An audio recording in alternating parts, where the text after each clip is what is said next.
दोस्तों आपका अपने YouTube चैनल PSW 8 में स्वागत है। आज मैं लेके आऊँ आपके लिए एक और नई वीडियो जिसमें आज हम जानेंगे चैप्टर 3 के बारे में, 9th क्लास का, जिसमें चुनावी राजनीति के बारे में। इस चैप्टर का नाम है चुनावी राजनीति। ओके, 9th क्लास का सिविक्स का चैप्टर है। इससे पहले हमने लोकतंत्र क्या और क्यों वो चैप्टर पढ़ा, उसके बाद में हमने संविधान निर्माण की बातें करी, उसके अब ये जो तीसरा चैप्टर है आपका चुनावी राजनीति। ओके, तो शुरू करते हैं विदाउट टाइम वेस्ट वीडियो को। सबसे पहले बात है चुनाव क्या होता है।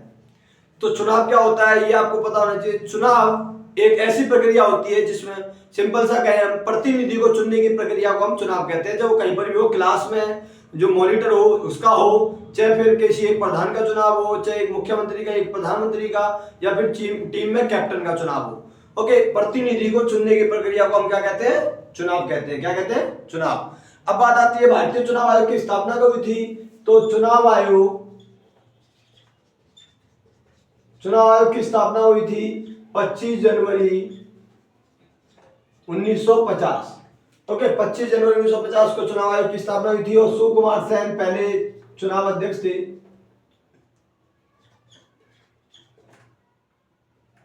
पहले, और वर्तमान में जो है हमारे को देखने मिलते हैं राजीव कुमार।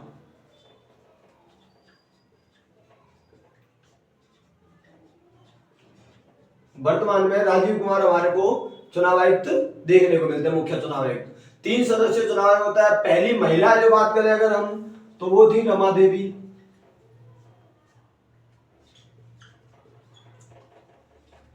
ओके, रमा देवी पहली महिला थी।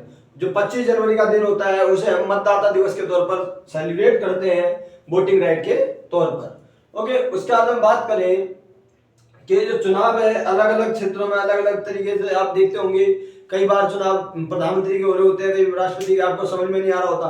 तो विधानसभा के चुनाव होते हैं एमएलए के लिए, और जबकि जो लोकसभा के जो चुनाव होते हैं वो होते हैं प्रधानमंत्री के लिए। ज्यादातर चुनावों का जो टाइम पीरियड है इसको कराने के लिए वो अलग अलग टाइम रखा जाता है। ओके, जो चुनाव आयोग है इसका जो कार्यकाल होता है वो भी आपको पता होना चाहिए। कितने वर्ष का होता है? 6 वर्ष का। 6 वर्ष का इसका कार्यकाल हमारे को देखने को मिलता है चुनाव आयोग का। इसके बाद बात करें कि हमारे यहाँ पे जो चुनाव कराए जाते हैं विधानसभा के अलग, जैसे अभी दिल्ली में विधानसभा के चुनाव आ रहे हैं। 5 फरवरी को जो चुनाव है वो विधानसभा का चुनाव है, दिल्ली के विधानसभा का, उसमें एमएलए का चुनाव होगा। ओके, अब बात आती है चुनावों की जरूरत क्या है।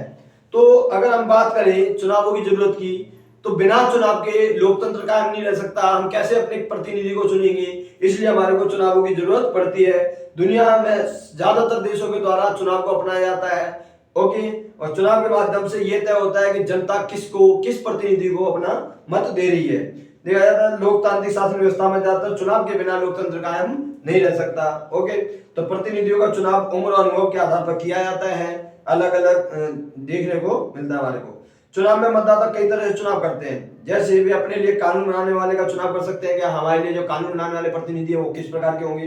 वे सरकार बनाने और बड़े फैसले करने वालों का चुनाव कर सकते हैं कि हमारे जो फैसले लेंगे हमारे लिए, वे सरकार उसके द्वारा बनने और कानून का दिशा निर्देश करने वाली पार्टी का चुनाव कर सकते हैं कि बीजेपी जरूरी है या कांग्रेस जरूरी है या आम आदमी पार्टी जरूरी है। अब बात है चुनाव को लोकतांत्रिक मानने का आधार क्या है हमारा, कैसे हम कहें कि चुनाव जो है लोकतांत्रिक है या नहीं।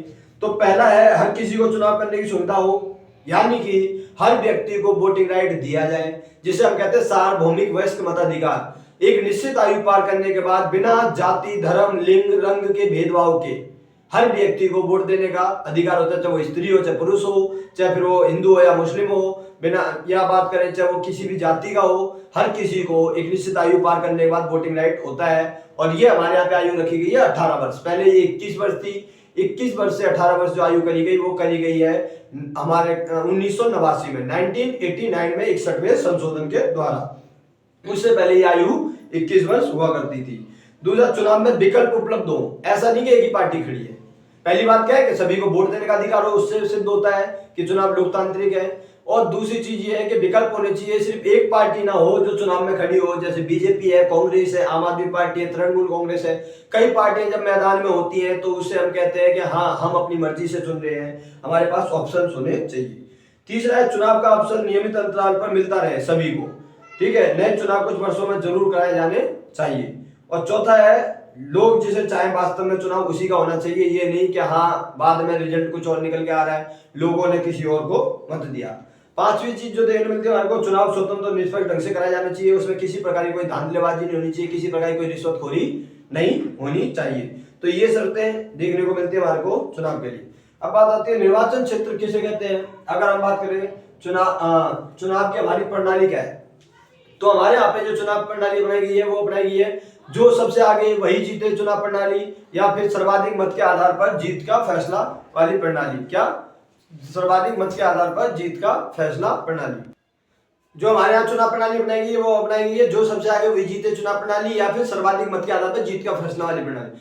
अब इसी को हम दूसरे नाम से भी जानते हैं, इसे कहते हैं बहुदलीय प्रणाली, या फिर हम कह सकते हैं इसके एक और नाम है first past the post system. इसमें एक उम्मीदवार को दूसरे उम्मीदवार के मुकाबले अगर एक वोट भी ज्यादा मिल जाता है तो उसकी जीत मानी जाती है और सारी सीटें उसी की होती हैं।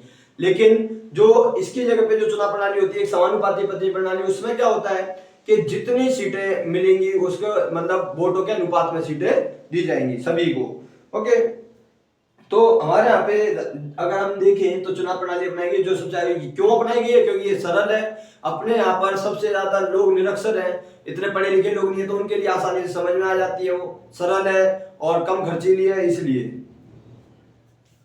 उसके बाद में बात करें नेक्स्ट जो हमारे को देखने मिलता है चुनाव क्षेत्र क्या होता है। तो एक क्षेत्र को जहां पर एक कैंडिडेट खड़ा होता है, मतलब एक सीट के लिए जहां चुनाव हो रहा हो, वो एक चुनाव क्षेत्र कहलाता है। जैसे 70 सीटें हैं टोटल दिल्ली के अंदर, तो 70 चुनाव क्षेत्र हो गए, निर्वाचन क्षेत्र 70 देखने को मिलेंगे। 543 लोकसभा में टोटल सीटें हैं, उनका जब चुनाव होता है तो 543 निर्वाचन क्षेत्र हमारे को देखने को मिलते हैं। मतलब कि एक सीट के लिए जो क्षेत्र होता है चुनाव का उसे हम क्या कहते हैं? निर्वाचन क्षेत्र कहते हैं या चुनाव क्षेत्र कहते हैं। उसके बाद में बात करें नेक्स्ट, बात करें आरक्षित निर्वाचन क्षेत्र क्या होता है। आरक्षित निर्वाचन क्षेत्र उसे कहते हैं जो किसी एक विशेष वर्ग के लिए आरक्षित किया जाता है, जैसे वो जाति के आधार पर भी हो सकता है कि दलितों के लिए या फिर महिलाओं के लिए एक जगह की सीट आरक्षित है। तो उसका मतलब क्या है कि जो सीट आरक्षित है चाहे वो महिलाओं के लिए हो चाहे वो निचली जाति के लिए हो, वहां से उसी का कैंडिडेट खड़ा होगा, उसे कहते हैं हम आरक्षित निर्वाचन क्षेत्र, कोई और खड़ा नहीं हो सकता वहां से। अगर महिला के लिए सीट आरक्षित है तो वहां से महिला कैंडिडेट ही खड़ी होंगी, वो महिला ही चुनाव जीतेगी, वहां कोई पुरुष नहीं खड़ा हो सकता, उसे कहते हैं हम आरक्षित निर्वाचन क्षेत्र। ओके, उसके बाद में बात करें चुनाव आयोग के कार्य क्या क्या है। तो चुनाव आयोग के सबसे पहला कार्य क्या होता है? मतदाता सूची तैयार करना, कि जो मरे हुए लोग हैं उनके नाम हटा देना, और साथ ही साथ जो नए ऐड हुए हैं 18 साल जिन्होंने क्रॉस करी है उनके नामों को वोटिंग लिस्ट में जोड़ना, पहला काम ये होता है। दूसरा बात करें चुनाव कार्यक्रम तय करना कि चुनाव कब होगा, क्या डेट रखी जाती है उसकी, चुनाव की घोषणा कब होगी, रिजल्ट कब आएगा और मतगणना कब होगी, सारी चीजें चुनाव कार्यक्रम में आ जाती है। उसके बाद आता है चुनाव चिन्ह आवंटित करना, जो भी पार्टियां हैं, जो राजनीतिक राष्ट्रीय दल हो चाहे फिर बात करें हम क्षेत्रीय दल हो, उसको चुनाव चिन्ह आवंटित करना, उसका चुनाव चिन्ह देना। उसके बाद में चौथा जो कार्य होता है निष्पक्ष चुनाव कराना, किसी प्रकार की कोई धांधलेबाजी ना हो चुनाव में, अगर ऐसा पाया जाता है कहीं पर भी कोई धांधलेबाजी तो चुनाव को रद्द कर दिया जाए और दोबारा से चुनाव कराया जाए, 6 महीने के भीतर दोबारा चुनाव कराए जाने चाहिए।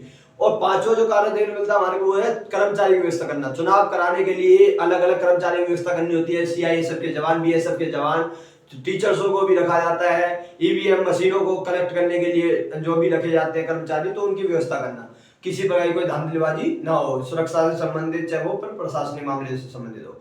और लास्ट जो हमारे को देखने मिलता है चुनाव आयोग का सबसे इंपॉर्टेंट कार्य वो है आचार संहिता लागू करना, कि चुनाव प्रचार को सही समय पर रोकना, 2 दिन पहले चुनाव प्रचार को रोक देना। तो ये हमारे को देखने को मिलता है चुनाव आयोग के कार्य। उसके बाद बात करें हम चुनाव अभियान क्या होता है। चुनाव अभियान हम उसे कहते हैं जब राजनीतिक पार्टियों के द्वारा समय समय पर जो चुनाव प्रचार किया जाता है उसे हम चुनाव अभियान कहते हैं। अलग अलग तरीके से चुनाव अभियान किए जाते हैं, जैसे कि कोई नारे देता है अलग अलग प्रकार के, कोई गाने गवाता है। ओके, जैसे इंदिरा गांधी ने गरीबी हटाओ का नारा दिया था और लोकतंत्र बचाओ का दूसरी तरफ से जो नारा दिया गया था जयप्रकाश नारायण के द्वारा उस समय पर। या फिर हम बात करें जमीन जोतने वाले का नारा दिया था वामपंथी दलों ने पश्चिम बंगाल में। तेलुगु स्वाभिमान का नारा दिया आंध्र प्रदेश के विधानसभा चुनाव में एनटी रामाराव के द्वारा। तो अलग अलग ये क्या है नारे दिए जाते हैं अपनी पार्टी को अच्छा दिखाने के लिए। ओके, जो इस तरीके से हम देखते हैं तो ये चुनाव प्रचार देखने को मिलता है। आचार संहिता आपको पता लग गई कि आचार संहिता कैसे कहते हैं कि एक चुनाव की कोड ऑफ कंडक्ट होती है जिसमें चुनाव प्रचार को रोकने के लिए कि किसी भी धर्म स्थल का उपयोग वंचित होता है। कोई भी धर्म स्थल का प्रयोग न किया जाए, उसके लिए सरकारी वाहन का इस्तेमाल न किया जाए चुनाव प्रचार के लिए। कोई सरकारी वाहन जो सरकार के द्वारा आवंटित कर रखा है उसका इस्तेमाल नहीं कर सकते चुनाव प्रचार के लिए। चुनाव की अधिघोषणा हो जाने के बाद मंत्री किसी बड़ी योजना का शिलान्यास नहीं कर सकते, कोई बड़ी योजना नहीं आ सकती। जैसे अभी दिल्ली का चुनाव होना है तो अब कोई योजना नहीं आएगी कि हम ये लागू कर रहे हैं। हाँ, कर देंगे चुनाव जीतने के बाद, वो कर सकते हैं, लेकिन पहले कोई नहीं। उसके बाद में बात करें भारत में क्यों चुनाव लोकतांत्रिक है, तो भारत में चुनाव लोकतांत्रिक क्यों है, उसके कई कारण हैं। सबसे पहली बात, स्वतंत्र चुनाव आयोग है अपने यहाँ पर। भारत में जो स्वतंत्र चुनाव आयोग है उसको कोई हम वैसे नहीं चुन रहे कि हाँ वोटिंग के माध्यम से, बल्कि वो उसमें पढ़े लिखे लोग होते हैं, फर्जी नाम वगैरह कोई नहीं होता। इसके अलावा बात करें दूसरी चीज, चुनाव में लोगों की भागीदारी होती है भरपूर, चाहे वो स्त्री हो, चाहे पुरुष हो, चाहे कोई गरीब हो, चाहे अमीर हो, सभी को वोटिंग राइट दिया गया है, सार्वभौमिक स्वतंत्राधिकार अपनाया गया है। चुनावी नतीजों को स्वीकार करना, चाहे वो कैसे भी आ जाए, वो नतीजे स्वीकार करने पड़ेंगे, क्योंकि चुनाव आयोग के द्वारा जो डिसीजन दिया गया वो अंतिम डिसीजन होता है। और स्वतंत्र और निष्पक्ष चुनाव कराया जाता है अपने भारत में, तो इसलिए हम कहते हैं कि जो चुनाव है वो भारत में लोकतांत्रिक चुनाव हमारे को देखने को मिलता है। तो ये इस चैप्टर में ये सारी चीजें दिखाई गई है। ओके, तो इससे पहले मैंने जो वीडियो बनाई आप उन्हें भी जाके देख सकते हो। जो पहली वीडियो है लोकतंत्र क्या और क्यों, दूसरी वीडियो है आपकी जो सेकंड चैप्टर है उससे रिलेटेड संविधान निर्माण कैसे हुआ और क्या था पूरा, किसकी क्या भागीदारी थी। तीसरा जो चैप्टर है ये आपका चुनावी राजनीति। तो ये जो सिविक्स के चैप्टर हैं आपको लाइन वाइज सारे मिल जाएंगे प्ले लिस्ट में, आप उन्हें जाकर देख सकते हो पीछे, और लिंक भी मिल जाएगा आपको इसमें। ओके, और ज्यादा से ज्यादा इस वीडियो को शेयर करो सभी स्टूडेंट्स तक, ताकि उनको भी हेल्प मिल सके, एग्जाम आपके आ रहे हैं। ओके, थैंक यू गाइस, जय हिंद, जय भारत।